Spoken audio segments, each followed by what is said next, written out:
এই ভিডিওতে আমরা আমাদের শিক্ষা প্রতিষ্ঠানে যে কোনো ধরনের ভর্তি কার্যক্রম আমরা কিভাবে পরিচালিত করব সেই সম্পর্কে জানব। আমাদের ভর্তিগুলো ইন্টারের হতে পারে, অথবা আমাদের ডিগ্রির অনার্সের হতে পারে, অথবা মাস্টার্সের হতে পারে। যে কোনো ধরনের ভর্তি আমরা এই প্রসেসে কমপ্লিট করতে পারবো। যার জন্য সর্বপ্রথম আমরা আমাদের সিস্টেমে অ্যাক্সেস করতে হবে। সিস্টেম অ্যাক্সেস করার লগ ইন ক্রেডেনশিয়াল এবং কি ইউআরএল আপনাদেরকে অলরেডি দিয়ে দেওয়া হয়েছে ইমেইলে। আমরা সিস্টেমে অ্যাক্সেস করার জন্য আমরা সিস্টেমের ইউজার আইডিটি লিখবো, দেন আমাদের পাসওয়ার্ড লিখবো, দিয়ে আমরা সাইন ইন করব। আমরা সিস্টেম অ্যাক্সেস করার পর আমরা সিস্টেমে আসার সাথে সাথে ইনস্টিটিউট আইডি, আপনার প্রতিষ্ঠানের নাম, প্রতিষ্ঠানের অ্যাড্রেস এবং কি প্রতিষ্ঠানের লগো দেখতে পাবো। পাশাপাশি আমরা যদি বাম দিকে একটু লক্ষ্য করি, যেখানে আপনার ড্যাশবোর্ড, স্টুডেন্ট, ফিস ম্যানেজমেন্ট, মেইনটেনেন্সের আন্ডারে আছে আমাদের সেটিংস, এডমিশনের আন্ডারে আছে আমাদের ওএস সেটিংস, এই অপশনগুলো পেয়ে যাচ্ছি। এখন আমরা এডমিশনের আন্ডারে ওএস সেটিংস সম্পর্কে জানবো। এই ওএস সেটিংস এর এই অপশনগুলো থেকেই আমরা মূলত আমাদের ভর্তি ব্যবস্থাপনার ডিটেইলস সেটিংস গুলো কমপ্লিট করতে পারবো। আর উপরে যে অপশনগুলো আমরা দেখতে পাচ্ছি, এই অপশনগুলো সম্পর্কে বিস্তারিত টিউটোরিয়াল আপনারা ক্রমান্বয়ে পেয়ে যাবেন। এই অপশনগুলোতে কিভাবে কাজ করতে হবে, কোথায় কি কাজ হয়, এগুলো পেয়ে যাবেন। ওএস সেটিংসে আসার পর আমরা যদি সর্বপ্রথম অপশন দেখি স্টার্টআপ। স্টার্টআপে আমাদের সিস্টেমে এটা একটা বাস্কেটের মতো কাজ করবে, ঝুড়ির মতো কাজ করবে, যেখানে আপনার প্রতিষ্ঠানের এই এডমিশন সংক্রান্ত যত ধরনের তথ্য প্রয়োজন ওইগুলো আমরা এখান থেকে নিয়ে নিতে পারবো। যেমন এখানে ক্যাটাগরি গুলো যদি আমরা একটু লক্ষ্য করি, একাডেমিক ইয়ার, শিফট, ক্লাস, গ্রুপ নিয়ে আছে। এখানেও দেখেন আমাদের একাডেমিক ইয়ার নিয়ে আছে, দেন শিফট, ক্লাস, আমাদের ওই ক্লাসের কি কি গ্রুপ থাকতে পারে তা নিয়ে আছে। ঠিক সেম ভাবে আমরা যখন অনার্স এর জন্য করব, তখন আমরা অনার্স এর জন্য যে একাডেমিক ইয়ার হবে ওইটা নিব। দেন আমরা তাদের জন্য ক্লাস নিব। অনার্স এর যে ক্ষেত্রে আমাদের যে সাবজেক্ট গুলো আছে ওইটা নিব, অথবা ডিগ্রির যে কোর্স আছে ওইটা নিব। আমরা গ্রুপের এখান থেকে এটা আমরা নিয়ে এখানে সবগুলো স্টোর করব। দেন আমরা আসবো সেটিংসে। সেটিংসে আসার পর আমরা ক্লাস সেটআপের এই অপশন থেকে আমরা এখানে ক্লাস সেটআপ করব। ক্লাস সেটআপের এখানে এসে আমরা আমাদের যে ক্লাসগুলো আমরা স্টার্টআপে নিয়েছিলাম ওই ক্লাসের লিস্ট পেয়ে যাব। এখানে যেহেতু একটি ক্লাস নিয়ে আছে, যার কারণে একটি ক্লাসই দেখাচ্ছে। এখানে যখন আমরা ডিগ্রি ফার্স্ট ইয়ার, অথবা অনার্স ফার্স্ট ইয়ার, অথবা মাস্টার্স আমরা যখন নিব, ওই অপশনগুলো এখানে আসবে। আমাদের ওই ক্লাসের সাথে কোন কোন গ্রুপগুলো আসবে, ওই গ্রুপগুলো মূলত আমরা এখান থেকে অ্যাড করে নিতে হবে। আমাদের যদি 3টি গ্রুপই থাকে তাহলে আমরা 3টি গ্রুপই সিলেক্ট করে নিব। যদি আমাদের 2টি গ্রুপ থাকে তাহলে আমরা 2টি গ্রুপ সিলেক্ট করে নিব। আমরা ক্রমান্বয়ে এইভাবে কাজটা কমপ্লিট করতে পারবো। ঠিক সেম ভাবে আমরা যখন ডিগ্রির ক্ষেত্রে কাজ করব, তখন আমাদের ডিগ্রির সাথে যে কোর্সগুলো আছে, বিএ, বিএসএস, বিবিএস, বিএসসি, আমরা ওই কোর্সগুলো এখান থেকে সিলেক্ট করে ওই ক্লাসের সাথে ওই কোর্সটাকে অ্যাসাইন করে দিব। ঠিক একইভাবে আমরা যখন অনার্স এর জন্য কাজ করব, তখন আমার অনার্স এর যে সাবজেক্ট গুলো আছে, সাবজেক্ট গুলো আমরা এখান থেকে লিস্ট থেকে নিয়ে আমরা অ্যাসাইন করে দিব। আর এই লিস্টে তথ্য আসতেছে কোথা থেকে? আমরা স্টার্ট আপে যে তথ্যগুলো নিয়েছি ওইগুলোই এখানে আসতেছে। আমরা যদি এখানে লক্ষ্য করি, সেকেন্ড অপশনটি আমাদের সাবজেক্ট সেটআপ। সাবজেক্ট সেটআপের এখানে আমরা যদি লক্ষ্য করি, আমাদের যে ক্লাসটি আমরা অ্যাসাইন করেছি ওই ক্লাসটি দেখাচ্ছে। আমরা এখান থেকে ক্লাস সিলেক্ট করে নিব। দেন আমরা এখান থেকে গ্রুপ সিলেক্ট করে নিব। ওই গ্রুপের জন্য আমাদের কি কি সাবজেক্ট থাকতেছে আমরা ওই গ্রুপ সিলেক্ট করে নিব। নেওয়ার পরে এখানে টোটাল 2টি অপশন দেখাচ্ছে। একটি কম্পালসরি সাবজেক্ট, আর একটি আমাদের group base subject. Compulsory subject কোনগুলো? যেগুলো স্টুডেন্ট ম্যান্ডেটরি আমাদের নিতেই হচ্ছে, ওইগুলোকে স্কিপ করার সুযোগ নাই। আর গ্রুপ বেস সাবজেক্ট কোনগুলো আসতেছে? যেখানে 2টা বা 3টা বা 5টা সাবজেক্ট থাকবে, ওইটা থেকে স্টুডেন্ট যে কোনো 2টা গ্রুপ বেসড হিসেবে নিবে, একটা অপশনাল হিসেবে নিবে, ওইটা আমরা এখান থেকে অ্যাসাইন করব। যেমন আমরা যদি এখান থেকে আমরা সায়েন্সের জন্য সাবজেক্ট সিলেক্ট করি, আমাদের সায়েন্সের subject Bangla, English, ICT, physics, chemistry. এই সাবজেক্টগুলো কম্পালসারি স্টুডেন্টকে নিতেই হচ্ছে, এগুলোকে স্টুডেন্ট মানে বাদ দেওয়ার কোনো সুযোগ নাই। তো ওই ক্ষেত্রে আমরা এগুলো সব সিলেক্ট করে নিলাম, এবং কি গ্রুপ বেসড এর এখানে আমরা এসে বায়োলজি হায়ার ম্যাথটা নিয়ে নিলাম। এখানে আমাদের লিস্টে অনেকগুলো সাবজেক্টই দেয়া আছে। অনার্স মাস্টার্স ডিগ্রির জন্য যে সাবজেক্ট প্রয়োজন সবগুলো সাবজেক্টই দেয়া আছে, আমরা লিস্টে সার্চ করলে পেয়ে যাব। আমাদের যেটা যেটা প্রয়োজন আমরা জাস্ট ওই সাবজেক্টটা এখান থেকে সিলেক্ট করে নিব, দ্যাটস এনাফ। নিয়ে আমরা জাস্ট এখান থেকে অ্যাসাইন সাবজেক্টে ক্লিক করে দিব। অ্যাসাইন সাবজেক্টে ক্লিক করে দিলে আমাদের সাবজেক্ট অ্যাসাইন হয়ে গেল। আমরা যদি এখান থেকে একটু লক্ষ্য করি, আমাদেরকে দেখাচ্ছে compulsory subject Bangla, English, ICT, physics, chemistry. আর গ্রুপ বেসড হচ্ছে আমাদের বায়োলজি এন্ড হায়ার ম্যাথ দেখাচ্ছে, যেখান থেকে হচ্ছে স্টুডেন্ট বায়োলজিকে হচ্ছে সে গ্রুপ বেসড হিসেবে, হায়ার ম্যাথকে অপশনাল হিসেবে, অথবা হায়ার ম্যাথকে গ্রুপ বেসড, বায়োলজিকে অপশনাল হিসেবে চুজ করতে পারবে। ঠিক একইভাবে আমরা হচ্ছে যদি এখান থেকে হিউম্যানিটিজের জন্য সাবজেক্ট সিলেক্ট করি, তাহলে আমাদের যদি গুচ্ছর কোনো ইস্যুস থাকে আমরা ওইটা এখান থেকে সেট আপ করে দিতে পারবো। অথবা হচ্ছে আমরা এখান থেকে সাবজেক্ট সিলেক্ট করে নিব, যেমন আমাদের বাংলা, ইংলিশ, আইসিটি এই তিনটা হচ্ছে আমাদের কম্পালসারি থাকতেছে। এবং কি আমাদের এখান থেকে আপনাদের প্রতিষ্ঠানে যে যে সাবজেক্টগুলো অ্যাভেলেবেল আছে, যেমন থাকতে পারে সিভিক্স এন্ড গুড গভর্নেন্স, আমাদের এখান থেকে সিভিক্স এন্ড গুড গভর্নেন্স থাকতে পারে। দেন হচ্ছে আমাদের থাকতে পারে Islamic history, social work, sociology, logic, home science, philosophy, যে যে সাবজেক্টগুলো আছে আমরা ওই সাবজেক্টগুলো সিলেক্ট করে এখান থেকে অ্যাসাইন করে দিব। এখন এইখানে হচ্ছে হিউম্যানিটিজের জন্য এই তিনটা সাবজেক্ট কম্পালসারি হিসেবে আসবে।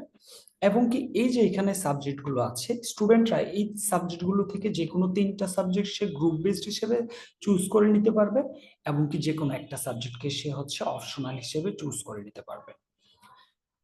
এখান থেকে আমরা এইভাবে হচ্ছে আমাদের সাবজেক্টগুলো সেট আপ করে নিতে পারবো। দেন হচ্ছে আমরা দেখব কনফিগারেশন। কনফিগারেশনের এইখানে কি আছে, এখান থেকে মূলত আমরা কোন ক্লাসের জন্য, যেমন 11 এর জন্য কনফিগার করতেছি, একাডেমিক ইয়ার কোনটার জন্য সিলেক্ট করে নিলাম, এখান থেকে আমাদের শিট সিলেক্ট করে নিব। নেয়ার পরে এখানে হচ্ছে একটা টেমপ্লেট ফাইল দেয়া আছে, আমরা জাস্ট টেমপ্লেট ফাইলে ক্লিক করলে আমাদের একটা টেমপ্লেট ফাইল ডাউনলোড হয়ে গেল। আমাদের ফাইল ডাউনলোড হয়ে গেল, আমরা এটাকে ওপেন করে নিচ্ছি ফাইলটাকে। আর এখানে হচ্ছে আমরা ওই ক্লাসের সাথে যে গ্রুপগুলোকে অ্যাসাইন করা হয়েছে ওই গ্রুপগুলোকে আমাদেরকে এখানে দেখাচ্ছে, যেমন এখানে বিজনেস স্টাডিজ, হিউম্যানিটিস, সায়েন্স গ্রুপগুলো দেখাচ্ছে। আচ্ছা, তো এখান থেকে আমাদের বিজনেস স্টাডিজ, হিউম্যানিটিস, সায়েন্সের জন্য আমরা সেট আপ করবো। তিনটা সিলেক্ট করে নিলাম। সিলেক্ট করে নেওয়ার পরে এই ফিল্ডগুলো হচ্ছে এনেবল হয়ে গেল। এখান থেকে আমরা হচ্ছে আমাদের তথ্যগুলো দিতে পারবো, যেখানে হচ্ছে অ্যাটাচড ফাইল। অ্যাটাচড ফাইলে কি আসবে, বোর্ড থেকে আমাদের যে বিজনেস স্টাডিজ এর জন্য যে আমাদের ফাইল এসেছে, যা সিলেক্টেড স্টুডেন্টের, ওই স্টুডেন্টের ইনফরমেশন গুলো আমরা এখান থেকে দিয়ে দিব। হিউম্যানিটিজ এর জন্য যে ইনফরমেশন এসেছে আমরা ওইটা এখানে দিয়ে দিব। সায়েন্সের জন্য যে ইনফরমেশন এসেছে আমরা চুজ ফাইলে সায়েন্সের ফাইলটা দিয়ে দিব।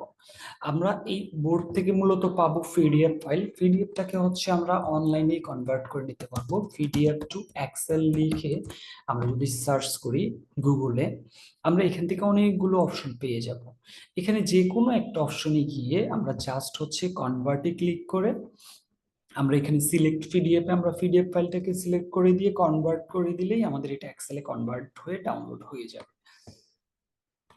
দেন আমরা হচ্ছে এখানে ফাইল চুজ করে দিব। যেমন আমরা যদি এই ফাইলটাকে একটু দেখি এখানে কি কি ইনফরমেশন আছে, যেমন এখানে সর্বপ্রথম আমাদেরকে আমাদের যে ইনস্টিটিউট আইডি এটা অটোমেটিক্যালি চলে এসেছে। এখানে হচ্ছে আমরা বোর্ড থেকে স্টুডেন্টের যে এসএসসি রোল পেয়েছি রোল নাম্বারটা দিয়ে দিব, স্টুডেন্টের বোর্ড থেকে যে নাম পেয়েছি নামটা দিয়ে দিব, স্টুডেন্টের বোর্ডের নাম যে বোর্ড থেকে পাস করেছে এবং কি পাসিং ইয়ার। এই ইনস্টিটিউট আইডিটা এখানে আমাদের যতগুলো ফিল্ড হবে সবগুলোর জন্য সেম একই থাকবে, এটা চেঞ্জ হবে না। আমরা জাস্ট এটাকে এইভাবে টেনে দিব একদম নিচ পর্যন্ত যতটুকু আমাদের ইনফরমেশন আসবে। এখানে হচ্ছে আমরা বোর্ড থেকে যে স্টুডেন্টের তথ্যগুলো পাচ্ছি ওই তথ্যগুলো আমরা দিয়ে দিব। জাস্ট আমি এখান থেকে 1 2 দিয়ে বোঝার সুবিধার্থে দিয়ে দিলাম। এখানে হচ্ছে আমরা এইভাবে হচ্ছে আমাদের স্টুডেন্টের যে রোল নাম্বারগুলো পেয়েছি কনভার্ট করা ফাইলে ওই রোল নাম্বারগুলো আমরা এখানে দিয়ে দিব। এখানে হচ্ছে আমরা নাম দিয়ে দিব স্টুডেন্টের, জাস্ট আমি এখান থেকে একটু দিয়ে দিচ্ছি। তো হচ্ছে আমরা স্টুডেন্টের নামগুলো এখান থেকে দিয়ে দিব। দেন আমরা হচ্ছে এখান থেকে বোর্ড, স্টুডেন্টের যে বোর্ড থেকে পাস করেছে ওই বোর্ড দিয়ে দিব। এখানে হচ্ছে যে পাসিং ইয়ার তার পাসিং ইয়ারটা দিয়ে দিব। আমরা এই ইনফরমেশন গুলো দিয়ে জাস্ট হচ্ছে আমরা যেহেতু আমরা এক্সেল থেকে কনভার্ট, পিডিএফ থেকে এক্সেলে কনভার্ট করে নিয়েছি ওই এক্সেল থেকে জাস্ট এখানে কপি পেস্ট করে দিলেই হয়ে যাবে। এবং কি আমরা পেস্ট করার সময় যেই বক্সে পেস্ট করতেছি ওইখানে ক্লিক করে আমরা হচ্ছে মাউসের রাইট বাটন ক্লিক করে এখান থেকে পেস্ট স্পেশালে গিয়ে আমরা হচ্ছে এটাকে পেস্ট করব। সরাসরি কন্ট্রোল ভি দিয়ে আমরা পেস্ট করব না, এখান থেকে এসে পেস্ট স্পেশালে এসে জাস্ট আমরা ভ্যালু, অনলি ভ্যালু যেটা আছে ভ্যালুটাকে হচ্ছে আমরা এখানে পেস্ট করব। That's it. তো আমরা হচ্ছে এখান থেকে ইনফরমেশন গুলো দিয়ে ফাইলটাকে সেভ করে দিব। সেভ করে দেওয়ার পর আমরা এখান থেকে জাস্ট চুজ ফাইলে ক্লিক করব। চুজ ফাইলে ক্লিক করে আমাদের এই যে এডমিশনের ফাইলটা আমরা এখানে দিয়ে দিই। আমি জাস্ট এখান থেকে আমরা একটাতে ফাইলটা দিচ্ছি, যেমন আমরা হচ্ছে শুধু সায়েন্সের ফাইলটা দিচ্ছি এই মুহূর্তে। দেন আমরা এটার জন্য ভর্তির অ্যামাউন্ট কত টাকা নিচ্ছি, এটা আমাদের 1000 হতে পারে, 2000 হতে পারে, 3000 হতে পারে, 5000 হতে পারে, আমরা যে অ্যামাউন্ট নিব ওই অ্যামাউন্টটি দিব। দেন আমাদের ভর্তি কত তারিখ কয়টা থেকে আমরা শুরু করতেছি, যেমন আমরা 15 তারিখ, দেখা গেছে স্টুডেন্টরা রাত 12টা থেকেই শুরু করতে পারবে, তো সমস্যা নেই, আমরা এখানে হচ্ছে ওই টাইমটা দিয়ে দিব। স্টুডেন্টরা যখন থেকে শুরু করতে পারবে ওই টাইমটা আমরা এখানে আপ ডাউন করে দিতে পারবো। তো এখানে হচ্ছে আমরা ওই তথ্যটা দিয়ে দিব। দেন হচ্ছে আমরা এখানে ইন ডেটটা দিয়ে দিব, কত তারিখে আমাদের ভর্তি শেষ হবে, যেমন আমরা 25 তারিখ কয়টা পর্যন্ত আমরা ভর্তির আবেদনটা নিব ওই টাইমটা এখানে দিয়ে দিব।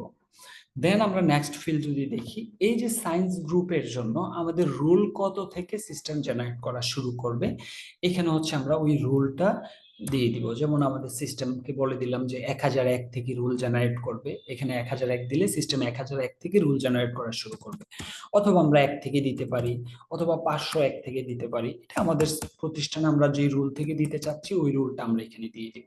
যেহেতু আমাদের কোনো এক্সামের বিষয় নেই, আমরা এক্সামের বিষয়টা আপাতত অফই থাকবে, এটা নিয়ে কোনো কিছু করতে হবে না। জাস্ট এই অপশনগুলো আমরা যখন ফিল আপ করে দিব, ফিল আপ করে দেওয়ার পর আমরা এখান থেকে জাস্ট সেভ বাটনে ক্লিক করে দিব। সেভ বাটনে ক্লিক করার সাথে সাথে আমাদেরকে দেখাচ্ছে রেকর্ড সেভ সাকসেসফুলি, আমাদের ফাইলগুলো সাকসেসফুলি সেভ হয়ে গিয়েছে। দেন হচ্ছে আমাদের লিঙ্ক জেনারেট করার অপশন। আমরা যখন লিঙ্ক জেনারেটে আসবো তখন আমাদের এরকম ব্ল্যাঙ্ক থাকবে। এখানে হচ্ছে আমাদের এডমিশনের হেডিং কি হবে, আমরা ওই এডমিশনের হেডিংটি দিয়ে দিব, যেমন এসএসসি এডমিশন 2024-25। এখানে হচ্ছে এনেবল ফর্ম অলওয়েজ নো থাকবে, যদি আমরা ইয়েস করে দিই তাহলে ফর্মটা হচ্ছে ওপেন হয়ে যাবে, যে কোনো কেউই আবেদন করতে পারতেছে। আর আমরা যদি নো করা থাকে তাহলে হচ্ছে এই কনফিগারেশনের এখানে আমরা যে স্টুডেন্টের তথ্য দিয়েছি ওই তথ্যতে যাদের রোল নাম্বার আছে শুধুমাত্র ওই স্টুডেন্টরাই এখানে আবেদন করতে পারবে। তো আমরা এটা হচ্ছে অলওয়েজ নো থাকবে, আমরা এখানে অ্যাক্টিভ অফ আছে আমরা এটাকে অন করে দিব, অন করে দিয়ে জাস্ট সেভ করে দিব। আমরা যখন সেভ করে দিব তখন হচ্ছে আমাদের এই অপশনটা চলে আসবে এবং কি এখানে একটা ইউআরএল জেনারেট হয়ে গিয়েছে। আমরা প্রতিষ্ঠানের নোটিশে বা আমাদের ওয়েবসাইটে আমরা হচ্ছে মূলত এই ইউআরএলটি দিয়ে দিব স্টুডেন্টদেরকে। আমাদের দেখা গেছে যদি যাদের এক্সিস্টিং ওয়েবসাইট আছে আমরা ওয়েবসাইটে এডমিশন নামে একটা বাটন বসিয়ে বাটনে ইউআরএলটা দিয়ে দিব, অথবা আমাদের যদি ওয়েবসাইট না থাকে সরাসরি আমরা হচ্ছে এই ইউআরএলটি আমাদের নোটিশে দিয়ে দিব, স্টুডেন্টরা এই ইউআরএল এ এসে সরাসরি হচ্ছে সে আবেদনের জন্য অ্যাক্সেস করতে পারবে। তো আমরা একটু যদি লক্ষ্য করি এখানে আসি, যেমন আমরা এখানে ক্লিক করলাম, করার পরে আমাদের এখানে ফর্মটা ওপেন হয়ে গেল। এখন কিন্তু আমাদের এখানে তথ্য চাচ্ছে যে অনলাইন এডমিশনের জন্য আমাদের রুল দিয়ে সার্চ করতে বলতেছে। আর আমরা যদি এখানে এই যে ফর্ম ডিসেবল করা আছে আমরা যদি এটাকে এনেবল করে দিয়ে আমরা আপডেট করি তাহলে কি হবে, আমাদের এখানে হচ্ছে ফর্মটা ওপেন হয়ে যাবে, তখন যে কোনো কেউই চাইলে এখানে আবেদন করে দিয়ে ভর্তির জন্য আবেদন করতে পারবে। তো আমরা যেহেতু ওপেন অ্যাপ্লিকেশন নিচ্ছি না, যেহেতু আমাদের হচ্ছে সিলেক্টেড স্টুডেন্টের বাইরে ভর্তি নেওয়ার সুযোগ নেই, সেহেতু আমরা হচ্ছে এখান থেকে এটাকে অফ করে রাখবো। আমরা জাস্ট এই অপশনটাকে হচ্ছে ডিসেবল করা থাকবে, ডিসেবল করা থাকলে জাস্ট হচ্ছে যারা আমাদের সিলেক্টেড স্টুডেন্ট যাদের তথ্য আমরা সিস্টেমে দিয়েছি শুধুমাত্র ওই স্টুডেন্টরাই আবেদন করতে পারবে। এখানে যদি স্টুডেন্টরা কোনো ভুল ইনফরমেশন দিয়ে সার্চ করে তাহলে দেখাবে student not found assign this provided roll, অর্থাৎ আমাদের এই রোলটা এখানে নেই। আর আমরা যদি এখানে সিলেক্টেড স্টুডেন্ট দিয়ে সার্চ করি, সার্চ করার সাথে সাথে এখানে আমাদের ইনফরমেশন গুলো চলে আসবে, ফর্ম চলে আসবে, দেন স্টুডেন্টরা ফর্ম ফিল আপ করে দিয়ে স্টুডেন্টরা হচ্ছে এখান থেকে তাদের ভর্তি কার্যক্রম কমপ্লিট করতে পারবে। তো এইটুকুই ছিল আমাদের সেটিংস ইন্ডের কাজ। আমাদের আশা করি যদি আপনাদের কোথাও কোনো ধরনের হেল্প প্রয়োজন হয় তাহলে সরাসরি আমাদের সাথে যোগাযোগ করবেন। ধন্যবাদ।